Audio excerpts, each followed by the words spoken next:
Educational एक्सपोर YouTube channel रे आपण मानकु स्वागत।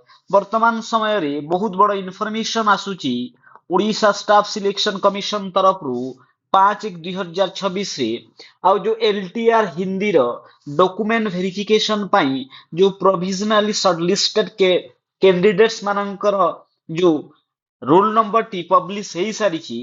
जदि एठी हमें देखिबा based on the marks secured in the main written examination, the candidates bearing the following roll numbers are provisionally shortlisted for appearing certificate verification for the post of Hindi teacher. जोटा कि LTR teacher under रे आसुची। The certificate verification will be tentatively held from 21/2026 जो arts Odia सहित हिंदी रो पिलामानकर मध्य document verification 20 जनवरी परे परे हेजिबो। The shortlisted candidates are advised to visit commission's website जोटा कि दिया जाइछि regularly to know update in this regard। ताहे देखंतु एठी केते जण पिला सिलेक्शन हेचंती। टोटाल 941 जण पिला प्रोविजनली सिलेक्टेड हेचंती। एठी आपण देखि नियंतु जो रोल नंबर एठी देखंतु दिया जाइछि रोल नंबर एठी तांकर कैटेगरी।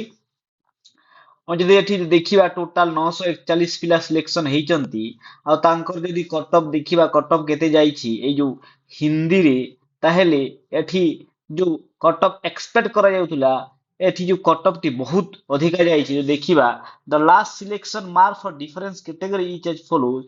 यूआर रे जाइछि 125.25 125 मार्क जाइछि कट ऑफ यूआर रे। यूआर वोमेन रे भी सेम रहुछि। एससीबीसी रे जाइछि 122 मार्क। एससीबीसी वोमेन रे भी सेही 122.5। एससी रे 91.25। एससी वोमेन रे मध्य 91.25। एससी रे 22.75। एसटी वोमेन रे 18 मार्क जाइछि। बाकी जो रहिला कैटेगरी पीडब्ल्यूडी कैटेगरी।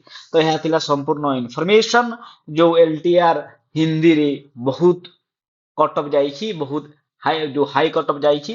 और एमानकर जो डॉक्यूमेंट वेरिफिकेशन 20 तारिख स्टार्ट हेजिबो आर्ट्स ओडिया सहित। तो यह थिला संपूर्ण इन्फॉर्मेशन। आहुरी एमिति का इन्फॉर्मेशन देखिया पई आपण एजुकेशनल एक्सप्लोर यूट्यूब चैनल को लाइक एंड सब्सक्राइब कर दियंतु। थैंक यू धन्यवाद।